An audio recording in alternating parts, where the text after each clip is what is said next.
할렐루야. 오늘도 은혜로운 찬양 감사합니다.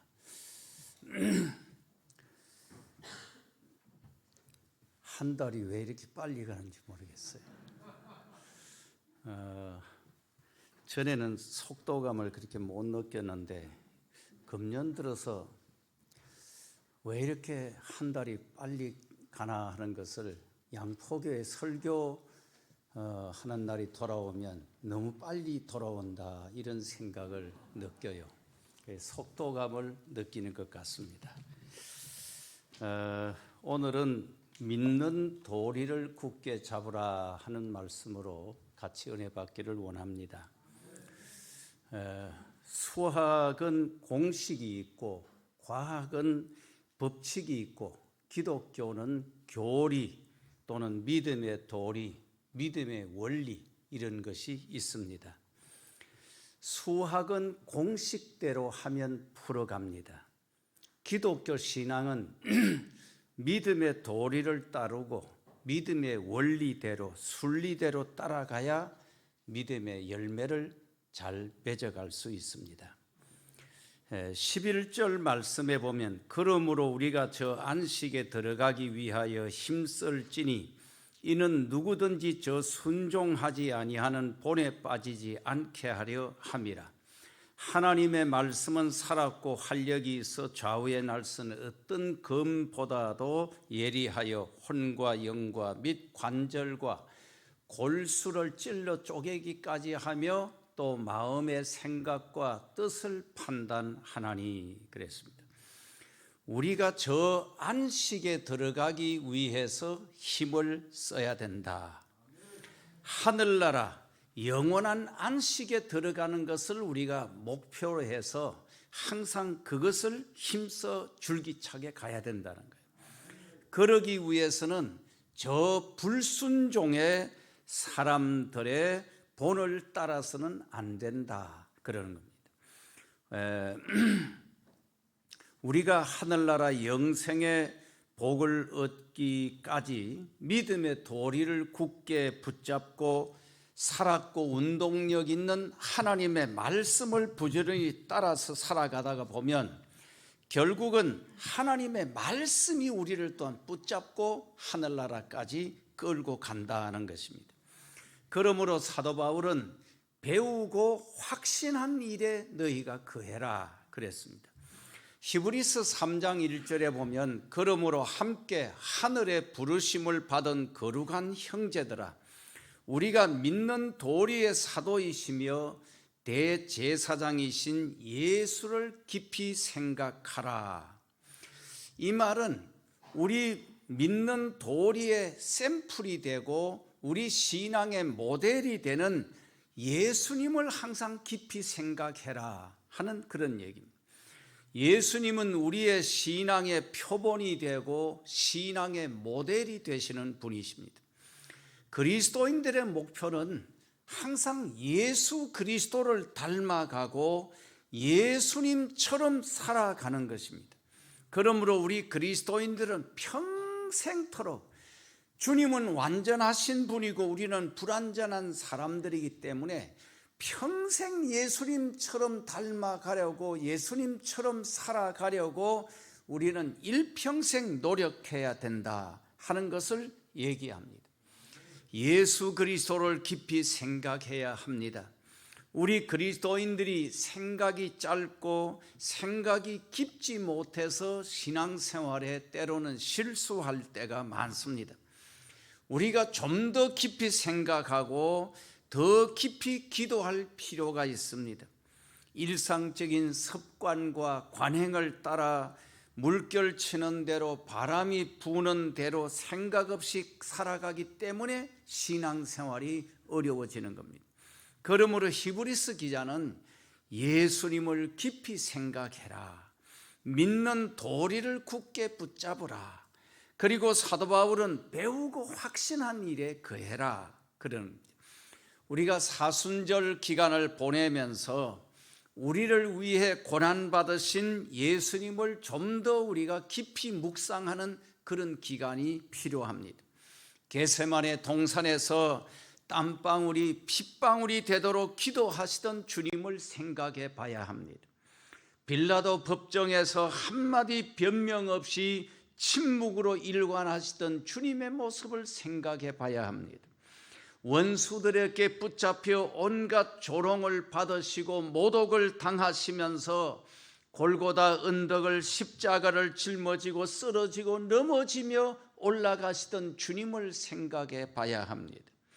머리에 과시관을 쓰시고 양손과 양발에 못에 박히시고 옆구리에 창으로 찔리셨던 그 주님, 십자가 높이 매달리신 채로 아버지여 저들의 죄를 용서하여 주옵소서, 엘리 엘리 라마 사박다니, 나의 하나님 왜 나를 버리시나이까 절규하시던 그 모습을 우리가 좀 더 깊이 생각해 봐야 합니다.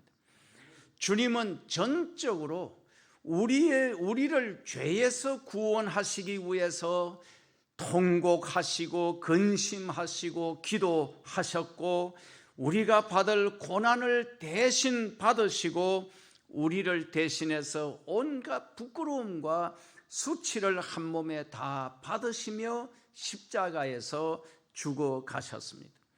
원수들의 모함과 누명과 억울함을 당하시면서도 주님은 구질구질하게 변명하지 않았습니다. 불의한 재판관 빌라도 앞에서도 침묵하셨습니다. 왜 그랬을까요? 이것은 말로서 해결할 문제가 아니기 때문에 예수님이 십자가의 고난의 길을 가시고 이 십자가를 반드시 짊어지셔야만이 거기서 흘리신 그 피로 인류의 죄를 사하실 수 있다는 것, 그러므로 이 길은 피할 길이 아니라 어쩔 수 없이 가야 되는 길이라는 것을 주님은 알고 계셨기 때문입니다. 신앙의 길이 힘들고 어려워도 주님을 생각하면 우리는 이겨갈 수 있습니다. 예수 그리스도를 깊이 생각하면서 살아야 합니다. 그리스도인들은 우리의 몸의 근육으로 사는 것이 아니라 생각의 근육으로 살아야 합니다.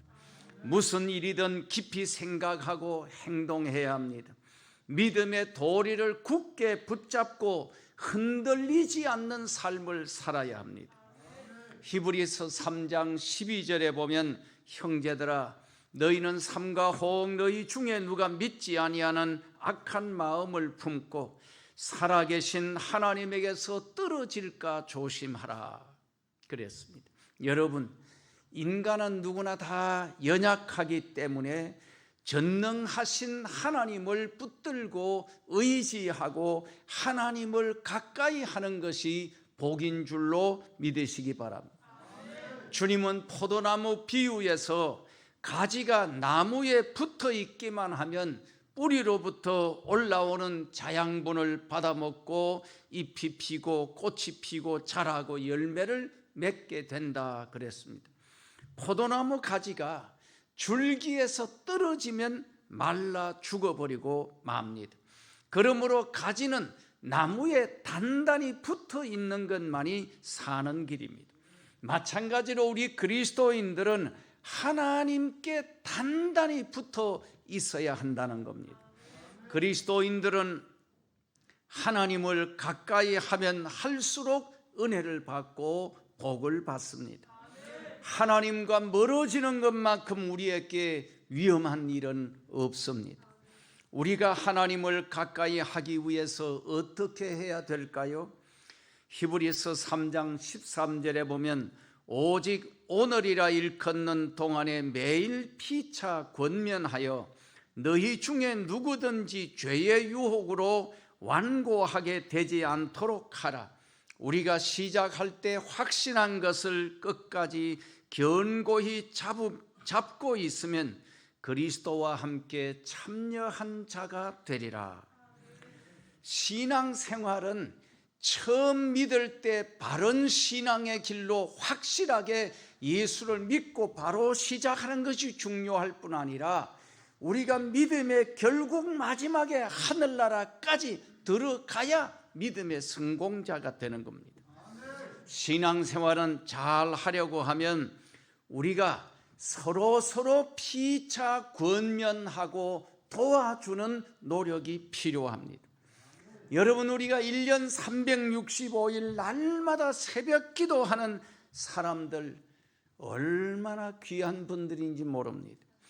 예배 때마다 나와서 안내하는 분들, 또 예배 전에 찬양으로 봉사하는 분들, 다른 분들보다 적어도 1시간 미리 나와서 찬양을 연습하고 성가대로 봉사하는 분들, 교회 학교 교사, 주방 봉사자, 차량 봉사자, 이 모두가 다 저절로 되는 게 아닙니다.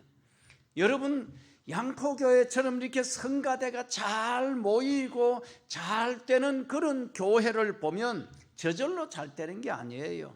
성가대장님, 총무, 지휘자, 반주자, 이런 분들이 모두가 모범을 보이고 대원들에게 일일이 전화를 하고 독려하고 문자 메시지를 넣고 권면하고, 이런 노력이 합해져서 성가대 출석률이 좋아지게 되는 거예요. 우리가 말씀을 가까이 하고 교회를 가까이 하고 주의 종들을 가까이 하는 이 행위 자체가 하나님과 가까워지는 일이에요. 우리가 찬양을 배우고 찬양을 따라 부르고 찬양의 사람이 되는 것도 하나님을 가까이 하는 또 하나의 방법이에요. 찬송은 우리가 하나님께 드리는 입술의 열매라고 그랬습니다. 사탄 마귀는 찬양을 싫어합니다. 왜냐하면 찬송은 곧 능력이기 때문에 그렇습니다. 너희 중에 누가 믿지 않는 악심을 품고 하나님에게서 떨어질까 조심해라. 죄의 유혹으로 강팍하게 됨을 면하라. 이를 위해 오늘이라 일컫는 동안에 날마다 권면해라. 이런 말씀을 합니다. 사람이 죄의 유혹을 받으면 마음이 강팍해집니다. 사람이 죄를 짓고 나면 매사에 말이 많아지고 변명이 많아져요. 죄를 지은 사람이 오히려 더 큰 소리 치고 열을 잘 받고 마음이 삐딱해지는 거, 선거 유세할 때 보니까 그게 보이더라고요. 죄를 짓고 나면 죄책감, 부담감, 또 열등감, 이런 것이 생기기 때문에 범죄한 아담이 하나님의 얼굴을 스스로 피해 숨잖아요. 죄를 짓고 나면 하나님을 자꾸 피하고 싶고 멀리하고 싶고 민망스러워서 하나님을 쳐다볼 수도 없게 되는 거예요. 그러므로 죄는 하나님과 우리 사이를 갈라놓게 되고 하나님과 멀어지게 하고 관계가 멀어지고 끊어지게 되면 은혜와 축복이 차단되고 각양 은사와 온전한 하나님의 선물들이 차단되게 되는 것입니다. 죄가 들어와서 축복의 통로를 틀어막아 버리면 그날부터 병들고 불행의 역사가 시작이 되는 겁니다. 그래서 본문의 말씀은 너희가 하나님께로부터 떨어질까 봐 염려해라. 죄의 유혹으로 심령이 강팍하게 되는 것을 면해라. 언제나 오늘이라는 현실 속에서 서로 그렇게 되지 않도록 권면해라. 이런 말씀은, 내가 때로는 믿음이 약해지고 또 시험에 들어서 교회도 가기 싫어지고 예배도 드리고 싶지 않을 때, 그때마다 나를 붙들어주고 이끌어주고 타이르고 권면해주는 사람이 내 주변에 있다는 건 참으로 행복한 사람이에요. 여러분, 목사님들도 마찬가지예요. 주변에 많은 친구들이 있고 동력자들이 있습니다. 어떤 친구는 만나면 맨날 보신탕 먹으러 가자, 회 먹으러 가자, 맨날 먹는 타령만 하는 친구들이 있어요. 또 어떤 친구들은 만나면은 온천탕 가자, 사우나 가자, 찜질방 가자, 맨날 그러는 친구들이 있어요. 또 어떤 사람은 이 목사 내가 최근에 베스트셀러를 하나 읽었는데 너무너무 감동이고 이 책 한번 읽어보라고. 또 어떤 목사님 설교를 내가 들어보니까 그 목사님 설교 너무너무 은혜가 되던데 혹시 자네도 들어봤나? 언제나 만나기만 하면 나에게 도전을 주고 영적인 새 힘을 주고 위로를 주고 격려를 주고 용기를 주는 이런 친구들도 있습니다. 이런 친구를 만나면, 정말 내 신앙에 힘을 북돋아주는 이런 친구를 만나면 힘을 얻고 도전을 받고 목회 생활에 큰 도움이 되는 그런 경우가 많습니다. 우리 성도들도 신앙의 이웃과 친구를 잘 만나야 돼요. 주변에 정말 나를 항상 격려해주고 위로해주고 도와주는 이런 사람이 많아야 내 심령이 힘있게 살아가는 거예요. 믿음의 도리를 굳게 붙잡으시기 바랍니다. 말씀의 진리를 붙잡고 말씀 안에 거하시기를 바랍니다. 그렇게 되면 살았고 운동력 있는 하나님의 말씀이 우리를 이끌어가게 되는 것입니다. 우리를 사랑하시고 우리를 구원하신 예수님을 깊이 생각하시기 바랍니다. 예수님 같으면 이런 때에 어떻게 하셨을까를 생각해 보세요. 항상 예수님 중심, 말씀 중심, 하나님 중심으로 생각해 보세요. 너무 생각 없이 신앙생활 하다가 보니까 생각 없이 그냥 신앙생활 밋밋하게 하면 10년, 20년이 지나도 변화된 모습이 없고 예수 닮은 데가 없고 예수 냄새가 전혀 안 나는 그런 사람들이 되고 마는 것입니다.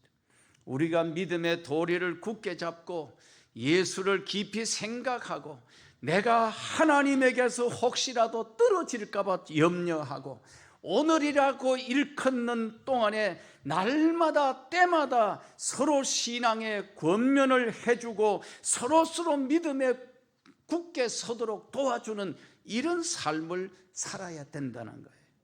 바울은 스스로 섰다고 하는 자는 넘어질까 조심해라. 내가 남을 구원해놓고 나는 버림받으면 어떻게 할까? 너희의 구원을 두렵고 떨림으로 이루라는 말씀을 바울이 했어요. 사도 바울처럼 예수 잘 믿은, 사도 바울처럼 예수님을 닮은 사람이 얼마나 있겠어요. 그런데도 스스로 섰다고 할 때는 넘어질까 조심해라. 내가 남을 열심히 구원해놓고 나는 버림받을까 봐 두려워해라. 너희 구원을 두렵고 떨림으로 이루어 가라. 오늘 14절 말씀에 우리에게 큰 대제사장이 계시니 성천하시니 곧 하나님의 아들 예수시라. 우리가 믿는 도리를 굳게 잡을지어다. 우리에게는 큰 대제사장이 계신다 그랬습니다. 예수님을 가리켜서 그리스도라고도 하고 메시아라고도 합니다. 메시아는 히브리 말이고 그리스도는 헬라 말입니다. 그리스도라는 말의 근본 뜻은 기름 부음을 받은 자라는 뜻입니다. 누가 기름 부음을 받은 자입니까? 성경에 보면 왕을 세울 때 기름 부어 세우고 제사장을 세울 때 기름 부어 세우고 선지자를 세울 때 기름을 부어 세웠습니다. 예수님을 그리스도라고 하는 것은 예수님은 만왕의 왕도 되시고 또 선지자도 되시고 대제사장도 되시기 때문에 그래서 예수님을 그리스도라고 그러는 거예요. 예수님을 만왕의 왕이라고 하는 것은 그는 천지 만물의 주관자이시고 세상을 다스리시는 진정한 왕이시기 때문입니다. 왕이신 하나님은 우리 인생을 책임지시고 주장하시고 통치하고 다스리십니다. 우리의 생사화복을 하나님이 주관하시는 거예요. 하나님은 우주 만물을 다스리시는 진정한 왕이십니다. 옛날 사람들은 나라가 태평하고 농사가 잘 되고 뭔가는 정말 잘 되면 태평성세를 이루면 나라의 임금님의 은혜요 왕이 덕이 많아서 복을 받는다 그렇게 생각을 했어요. 그러나 나라에 전쟁이 일어나고 흉년이 들고 천재지변이 생기고 농사가 안 되면 이것은 왕이 부덕해서 생기는 일이다라고 그렇게 생각했습니다. 그래서 요즘 푸틴이 보니까 참 힘들어요. 완전히 전쟁을 일주일 안에 끝내리라 생각하고 우크라이나 이 정도는 까지고 깔고 민기고 그냥 한 일주일이면 끝난다 생각했는데 생각보다 지금 고전하고, 그래서 지금 국내외적으로 푸틴이 형편없이 지금 국민들의 그 신임을 못 받고 그런 걸 원성을 사는 걸 봅니다. 인간의 생사화복을 주관하시고 복의 근원 되신 하나님이 우리의 왕이 되시면 하나님이 우리를 책임져 주시고 지켜주시고 보호해 주시고 인도해 주시기 때문에 범사가 잘 되고 평안하게 되는 줄로 믿습니다. 그러므로 우리의 주장과 고집을 꺾어버리고 왕이신 하나님의 뜻을 따르고 하나님께 우리의 생각의 코드를 맞추고 살아가면 하나님이 우리를 책임져 주실 것이기 때문에 여호와가 나의 목자이심으로 내게 부족함이 없으리로다, 이런 고백이 저절로 나오게 되는 줄 믿습니다. 예수님은 우리의 참 선지자도 되십니다. 여러분, 선지자가 뭘까요? 하나님 앞에서 말씀을 전하는 자, 하나님의 참된 진리의 말씀을 가르쳐 주시는 참된 서성, 그게 바로 선지자입니다. 사람은 내가 누구에게 배웠느냐, 그게 참 중요해요. 사사를 받을 때 누구에게서 내가 피아노를 배우고 바이올린을 배우고 첼로를 배웠느냐, 그게 중요한 거예요. 어느 선생님 밑에서 배우고 듣고 본받았냐, 그게 참 중요한 거예요. 왜? 왕대밭에 왕대가 나고 쫄대밭에 쫄대가 나기 때문에 그렇습니다. 대체로 선생님 집안에 선생님들이 많이 나오고 목사님 집안에 목사가 많이 나오고 의사 선생님 집안에 의사가 많이 나온다 그럽니다. 부모가 평소에 집에서 책 읽기를 좋아하고 공부하는 모습을 아이들에게 자꾸 보여주면 그 부모의 자녀들은 저절로 학구적인 사람이 된다 그럽니다. 부모가 맨날 집에서 음란 비디오나 보고 소주잔이나 들고 그렇게 설치면 국화빵의 원리에 의해서 자녀들도 똑같이 돼가는 거예요. 기독교 교육은 가르치고 주입시키는 게 아니라 보여주고 본받고 따라가는 거예요. 그러므로 누구에게 보고 듣고 배웠느냐, 그건 내 인생에 절대적인 영향을 미치는 거예요. 우리는 참 선지자이시고 참된 스승이신 주님을 본받고 따라가야 될 줄로 믿습니다. 예수님은 길이요 진리요 생명이시기 때문에 그분을 본받고 따라가면 진리를 알지니 진리가 너희를 자유케 하리라. 사람은 스타디가 되고 배우고 깨닫는 것만큼 자유하게 행복하게 되는 겁니다. 진리를 아는 것만큼 힘이 되는 거예요. 아는 것만큼 내가 자유하게 되는 거예요. 그리고 예수님은 우리의 대제사장이 되시는 분. 구약의 율법에서 가장 중요시되고 핵심적으로 강조되는 게 뭐냐면 제사법칙이에요. 하나님께 나아가는데도 아무렇게나 나가는 게 아니고 법도가 있고 절차가 있다는 거예요. 제사장은 하나님과 우리 사이의 중매자와 같으신 그런 분이에요. 우리가 청와대를 들어가려고 해도 신원조회를 하고 검색기를 통과하고 그래야 절차를 통과해야 들어갈 수가 있어요. 우리가 하나님께 나아가는 것도 반드시 절차가 있고 법이 있어요. 구약시대는 하나님께 아무나 나아가지 못해요. 일반 백성들은 반드시 제사장을 통해서, 그것도 피의 제물을 들고 가서 양이나 송아지를 들고 가서 드리면서 제사장을 통해서 하나님께 나아가는 거지 우리는 직접 못 가요. 제사장 외에는 아무도 지성소에 들어가질 못해요. 그것도 대제사장쯤 돼야 1년에 한 번 지성소에 들어가는 거예요. 제사장이 하나님께 나가는데도 반드시 피의 제물이 있어야 가는 거예요. 제사장은 백성들을 대신해서 하나님 앞에 속죄의 제사를 드리고 또 하나님을 대신해서 백성들을 축복하는 이런 역할을 하는 분이 제사장이에요. 그러므로 제사장은 하나님과 인간 사이의 중간 교량 역할을 하는 중매제의와 같은 거예요. 우리에게 한 대제사장이 있으니 곧 하나님의 아들 예수시라 그랬습니다. 예수님은 우리 죄인들을 위해 단번에 속죄물이 되셔서 모든 인류의 죄를 단번에 십자가에서 다 속죄해 주신 분이에요. 이 사실을 믿기만 하면 그 예수님이 짊어지고 흘리신 그 피가 내 죄를 사해 주셨다, 이 사실을 믿기만 하면 누구든지 영생을 얻고 죄사함을 얻게 되는 거예요. 우리를 속죄하신 예수님은 하늘나라로 승천하셔서 하나님 우편에 계시면서 우리의 기도에 응답하시고 날마다 일마다 우리를 도우시고 우리에게 은혜를 주시는 줄로 믿습니다. 16절에 그러므로 우리는 긍휼하심을 받고 때를 따라 돕는 은혜를 얻기 위하여 은혜의 보좌 앞에 담대히 나아갈 것이니라. 은혜의 보좌라는 말, 이 참 아름다운 말이에요. 보좌는 황제가 앉아있는 그곳을 말하는 거예요.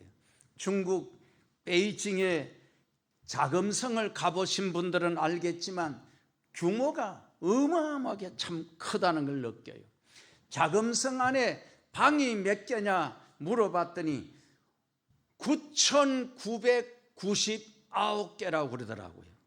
하루에 한 방에 들어가서 하룻밤씩 방을 돌아가면서 잠을 자도 적어도 10년이 걸린다는 거예요. 자금성 안에도 가장 그렇게 어마어마한 규모의 큰 그런 시설들이 많고 방들이 많지만 그 중에 가장 핵심은 나라의 황제가 있는 그 자리, 거기 보좌, 그게 가장 핵심이에요. 황제가 앉는 의자나 황제가 눕는 침대나 황제가 입는 옷은 모두가 황금색으로 되어 있어요. 황제의 말이 곧 법이고 황제가 절대 권력을 가지고 있는 거예요. 백성들은 감히 왕 앞에 함부로 나갈 수가 없어요. 예수님은 하늘나라 하나님의 보좌 우편에 계시다 그랬어요. 하나님 보좌 앞으로 우리는 감히 들어갈 수가 없어요.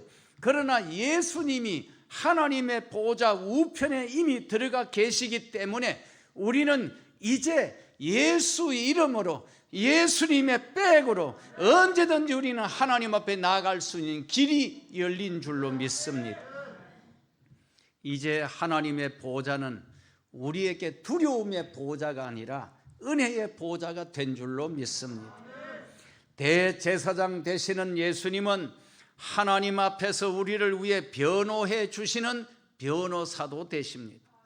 모든 사람이 죄를 짓고 하나님의 영광에 이르지 못했을 때 예수님께서 우리 죄를 대속해 주시고 하나님과 인간 사이에 막힌 담을 헐어 주시고 하나님과 우리 사이를 화목하게 만들어 주셨기 때문에 이제는 하나님을 우리가 두려움으로 대하는 게 아니라 하나님 앞에 언제든지 바로 나아갈 수 있는 길이 열렸다는 거예요.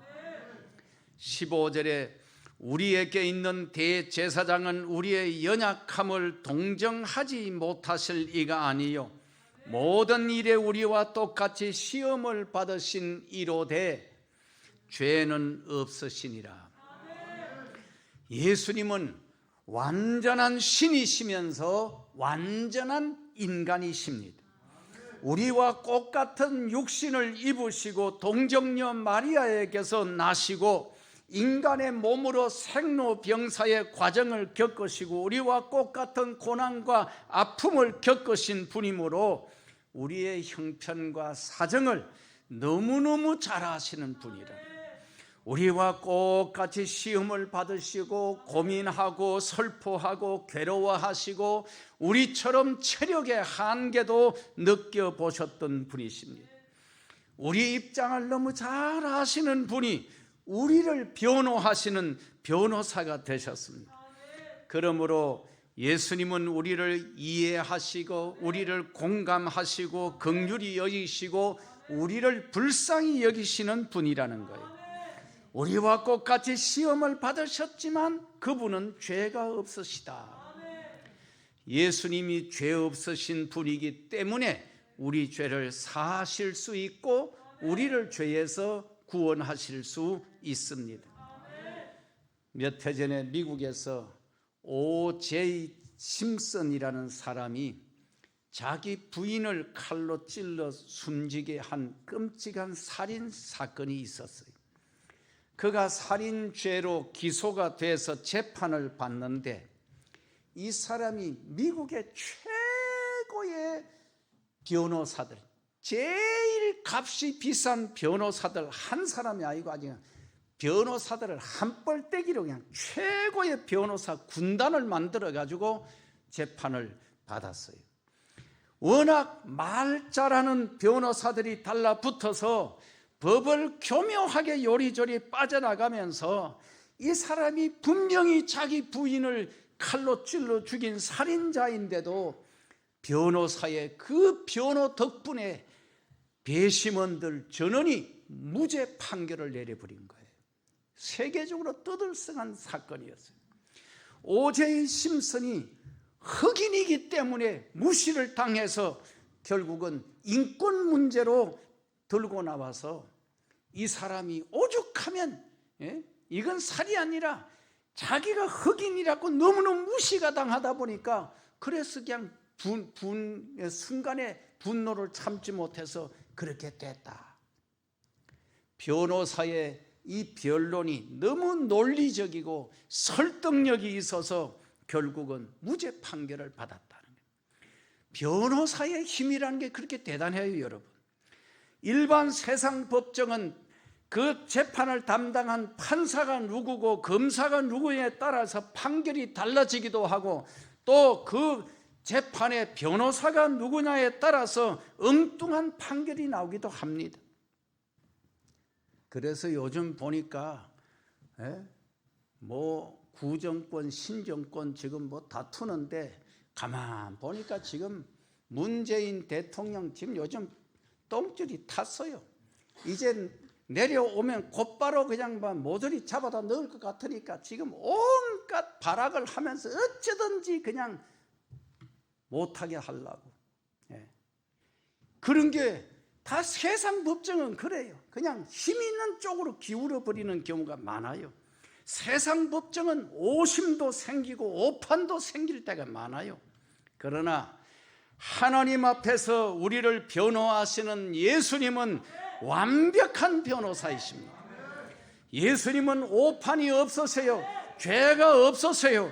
우리의 사정을 너무 잘 아시는 분이 하나님 앞에서 우리를 완벽하게 변호해 주시는 분이기 때문에 우리는 은혜의 보좌 앞에 담대히 나갈 수 있고 때를 따라 주시는 하나님의 은혜를 체험하며 살 수 있게 되는 거예요. 우리 자녀들이 어느 대학을 가서 무엇을 전공하고 누구와 결혼을 하고 어떤 직업을 가져야 평생 행복하게 살아갈 수 있을까? 아무도 정확하게 아는 사람이 없어요. 현대 사회는 너무 불안정하고 미래가 너무너무 불확실해요. 앞이 한 치 앞도 모르고 살아요, 우리가. 오죽하면 미래학자들이 지금 이 시대는 미래 불확실성의 시대다. 한 치 앞도 누구도 예측할 수 없는 그런 시대라는 거예요. 날마다 때마다 우리에게 고통이 있고 위기가 있습니다. 이런 때일수록 우리는 은혜의 보좌 앞으로 담대히 나아가야 합니다. 우리가 은혜의 보좌 앞으로 나아갈 때마다 주님께서 우리에게 때를 따라 돕는 은혜로 함께 하실 줄로 믿습니다. 히브리서 4장 2절에 보면 그들과 같이 우리도 복음 전함을 받은 자이나 들은 바 그 말씀이 그들에게 유익하지 못한 것은 듣는 자가 믿음과 결부시키지 아니함이라. 이전에 우리 가지고 있던 성경을 보면 듣는 자가 믿음과 화합하지 아니함이라 그랬어요. 여러분, 백지장도 맞들어야 가볍다 그러잖아요. 우리의 믿음도 주님과 함께 화합해야 돼요. 주님이 말씀하시면 우리는 아멘 할렐루야로 화답을 하고, 주님이 말씀을 하시면 말씀의 반응을 보이고 주님과 마음을 합해서 화합하는 이런 행동이 필요한 거예요. 예수님은 우리의 대제사장이시고 우리의 변호사가 되십니다. 우리가 얼마나 나약한지 아시고 우리의 사정을 너무 잘 아십니다. 주님은 우리의 편이 되셔서 우리를 변호해 주시고 우리의 중보자가 되시고 대예언자가 되셔서 우리 죄를 사해 주시고 우리를 새롭게 하시고, 우리가 은혜의 보좌 앞에 담대히 나아가기만 하면 날마다 때마다 필요한 은혜로 채워주시기를 원하십니다.